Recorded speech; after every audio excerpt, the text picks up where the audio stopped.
Because Nagarjuna and Buddha Muni has taught thousands of years ago. And now these scientists never come across about Buddhism practice, and then about emptiness, and he didn't learn about Chitta Mantra and Madhyamika philosophy. But then he came with this kind of his own research, and through that he found this technique. So now it is a good time we focus in Madhyamika, because it's related. So 90% only we just project from our mind. So now, so in Madhyamika philosophy, there are two schools. Why two schools? Because two beliefs there, strong beliefs, and there's quite a big difference there. So, especially on debate on emptiness. So the first Prasankika, right? Prasankika? Oh yes, Savatandrika. The first one says, when we look at yourself or others or the phenomenon that you look at, so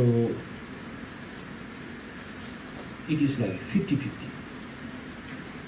This is really interesting, because when I felt like, yeah, I'm a true follower of Madhyamika, then I follow this school, Swatantrika school, because I feel like it's 50-50. They put like 50-50, and their examples are very good. Like before, I think it was like a magician, but it is more likely to be illusion. So this is their way of explanation in Sovatantrika. So they put it this way. So the school says, now there are lots of outings, and then one magician will perform an illusion, and then he brings one small piece of wood, and he will put that on the table, and then he will do some magics and the mantras, and then he will put mantras on that stick, and then also especially to the audience. So then ultimately this wood will disappear, and then the people in the audience will see a big elephant there. Okay? So now, what does that mean is, the people in the audience is us, okay? So we are, the mantras he is talking about is something that we already are diluted from our ignorance mind. And then the elephant is, when you look at the elephant, we think there is an elephant. Nothing to do with your way of thinking. Not thinking about I am what we call influenced by this kind of mantra. But we think there's 100% there. But then now the Aryas, how they look at to phenomena, they will just look at it. See, this is halfway there, and then how we just leveled it. Like the person who did the magician is the example of Arya, who realized emptiness directly, and then they see all the phenomena, and without the help of the wood, this is special wood, there won't be no big elephant there. So it is something to do with this wood. So same thing, when we look at the cup, so if you don't think it is related strongly with your mind, and the way you look at half from your mind and half the existence is there. So it is closer way of approach. This kind of emptiness is like closer to the Chittamatra school. But Chittamatra say it's 100% your mind only. But then Savatantrika is saying that we just level it there, but their true existence is also there. So once it is put together, then there's a cup, there is something. But normally what we are thinking, 100% is from that side. So that is the true inherent existence in Savatantrika. But then in a Prasantika, so now it is the way how in the Heart Sutra it checks. There is no such thing existing by its own in every part. So then Prasantika it says, this is showing us there is no true existence by its own. But when such we can feel it, look at it, but then we believe there is something that is due to because it's dependent that it rises to us. Another, as I told you, it's easy to break down and to bring it up again. It's the most difficult. So that's why Savatantrika has some problem with this. So it is saying it is 50-50. But then in the higher school, of Madhyamika, so they say once you just have to go all the way down, and then when you see the truth, then you meditate on it. Then once you feel like if there's nothing existing by its own, then what I'm saying, and then you have this kind of worry. So let this worry stay for quite some time, it says. So then there is a big fear in us, because maybe we feel like, are we crazy or something? Right? So maybe we look down on us. And then you might feel there's no Buddha at all. And then you might feel there's no hope of future. So then, in order to overcome this kind of worry or fear, that's why accumulating merit? Accumulating merit is very important. So it gives you a power. So that's why when you think about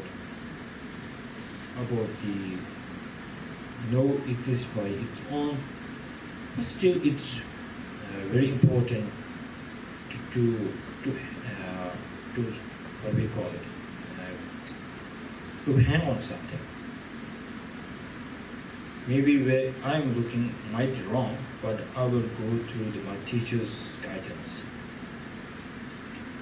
Because it is something like you go in aeroplane, then they will first, it is quite something, sometimes it upsets you, right? Saying something can happen, then this is how you fasten your seatbelt, and then put, when the air pressure goes down, then you just put and then let the small kid do this thing and all this, right? Preparations. So same thing. when we are thinking about emptiness, before doing it, there were so many safe guidance. Is that right? Mm-hmm. Safety. So you should read about it, think about it. That's why I'm thinking, when you come from the basis, from the lower school to upper, like steps, you climb up, it's much safer. Otherwise, these days, what people do is, wow, this emptiness is so famous. I want to know about it. So then, if it is more like you just look at it and then nothing to do with your own practice, then it's more like just knowledge, nothing to do with your practice. I don't know much good result here. It is one of my friend. He is my sponsor, and then I give him some tips because he gives me money, and I give him some Dharma tips. So his children are not interested in what he's doing, the practice, and they're Tibetan family. So what happened was, I told him to stop doing so much. He offers lots of bottle because he has a wealth, money, and then every time we go, he will just offer maybe thousands of bottle lamps. So I said, this is not a really true way of practicing. And there is some way that you can just put one bottle lamp and then it can rid your strength of or power of your mind. You can make this billions of benefits of offering billions of bottle lamps. So this is the true practice, not just you put like everywhere you go, you put it to every environment. This is not a good way, I said. But he's not a really good listener. He says, yes, yes, yes. Then one time his children asked me, said,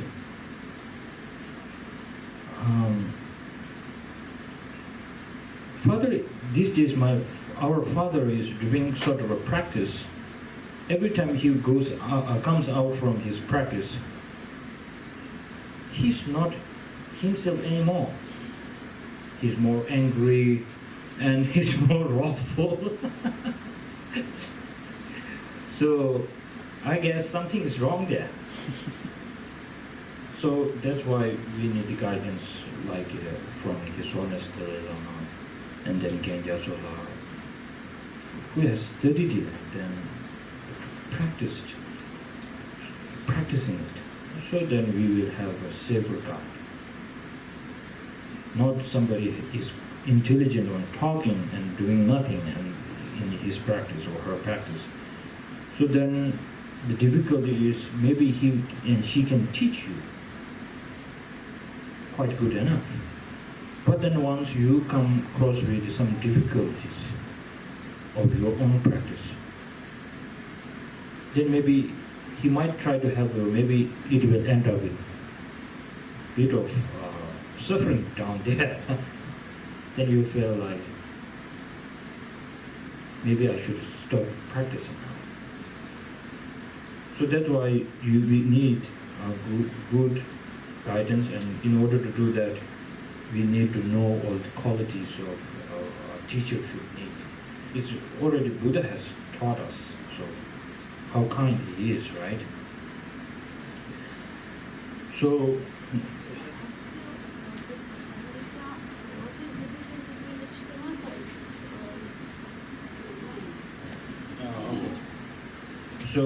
Chicha mantra says completely from your to imprint and the mind projection only. But then Savatantrika is not, or you mean Pasankika? Pasankika is saying it is not only to do with the mind projection only.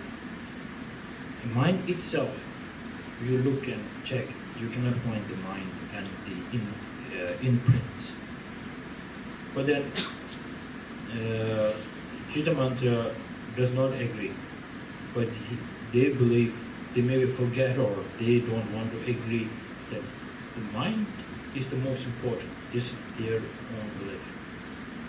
Through the mind it projects, but there's no something out there. This is how Chitta Mantra. But in Prasangika, every phenomenon, mind itself, there is when you check on this, no such existence by its own mind itself. So you got the idea now? The mind exists. That's what it said. Yeah. So Chitta Mantra school is saying every outside that we are looking at, it's just projection of its mind.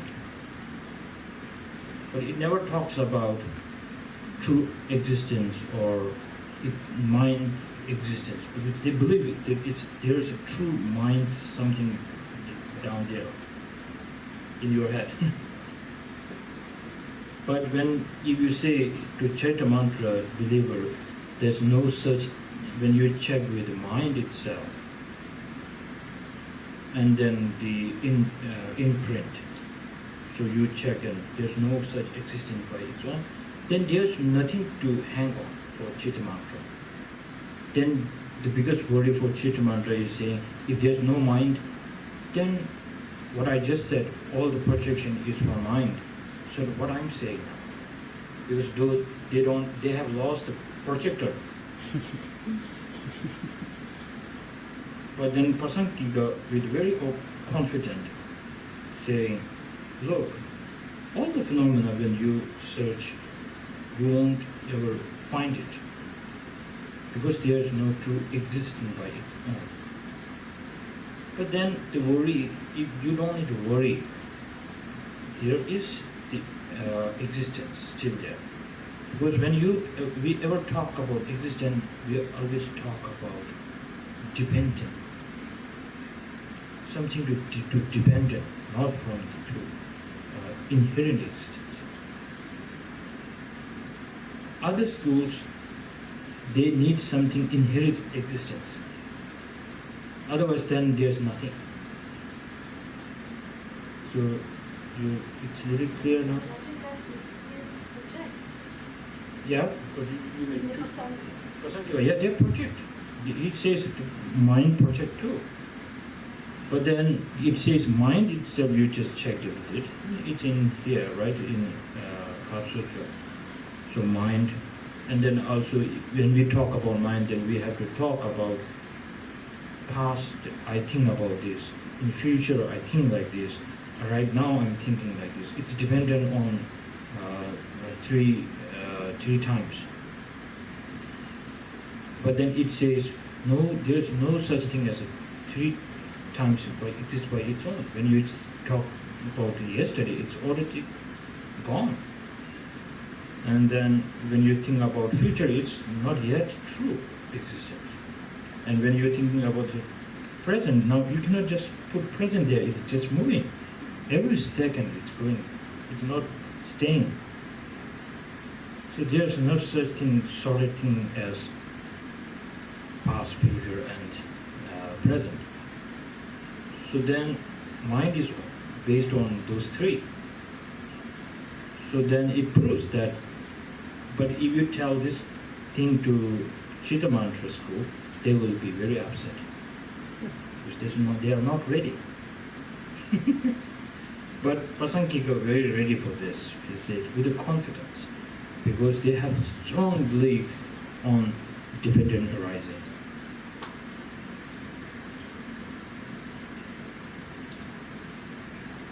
So why this Prasangika very strong confidence on saying dependent arising? Because they know the true meaning of ultimate truth. That's why. So I have only 10 minutes now, right? So I have to cover up.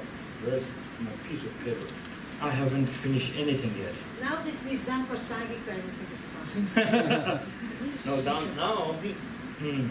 now I just cover. I try my best to cover up about the second scope, and then third scope is related to this, because now when we talk about, now I know a little bit about ultimate truth. Now I know a little bit about dependent arising. So from here, let's say I'm the Buddha who gives this kind of teaching, a very perfect teaching, not like me, okay? Very perfect teaching. And then the students like you, very, very brilliant students you are. So then you feel like, well, now I have learned how to get out of samsara and how to get end of the ignorance mind, how to deal with this ignorance mind. So now I will go. Now this, if you are a second scope, you will leave this room. Because you have got what you need. Or now maybe you have something in your brain or in your heart especially. Now I know it. And then but there is so-called self-cherishing. And especially when we put self-cherishing, it's nothing wrong there. But then when I feel about others, I'm not really connecting. Why this is happening to me? Now this is the big question for the third scope. So in order to know some negative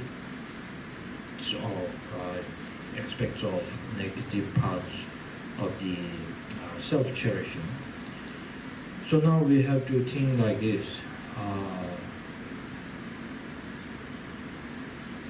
When you know and you believe in past and future life, and then you feel your father, mother is really kind to you, and then especially when you think about their kindness, and we should be very, very careful when we think about repaying their kindness. This is something we lack in our life. We know there's no need to tell the children that your father and mother are so kind. They know it. But then when the time comes to think about repaying their kindness, then we need special education on this. I think, okay? Because it's the most difficult part. So let's put like this way. So we become good friends, and then I give you 1,000 shekel, and then you think, oh, Serkong Rinpoche, he has been very kind to me, so he gave me 1,000 shekel, and then in future, then you might give me maybe, if you are a religion, then maybe 10,000 shekel. So you might think, oh, now I have paid his kindness. You might think this. We all think this way. This is why we stop there. So you feel like, okay, we have done our repaying their kindness. So like, if you are good children, you feel like my father and mother, no, I have to look after them. You know, I have my jobs to look after, and then maybe why not buy a good car for them as a present, and beautiful house, and give some money for them. They will have it forever. This is how we are thinking. But we forget to respect their love towards us. The worry. When we come in this world, see, they have never said, this small infant, who is he? They have never said this. no parents say such things like this. So they feel this is ours, part of me. So now through this kind of only this thinking, but then in the sutra and then especially in what we call materia, materia. He Bodhisattva Materia said in his text that we have, if we say that how many from one mother that we, a person that we have, what we call, drank milk from the person, for example, from you, okay, you are a man, not a woman, but in the past life, how many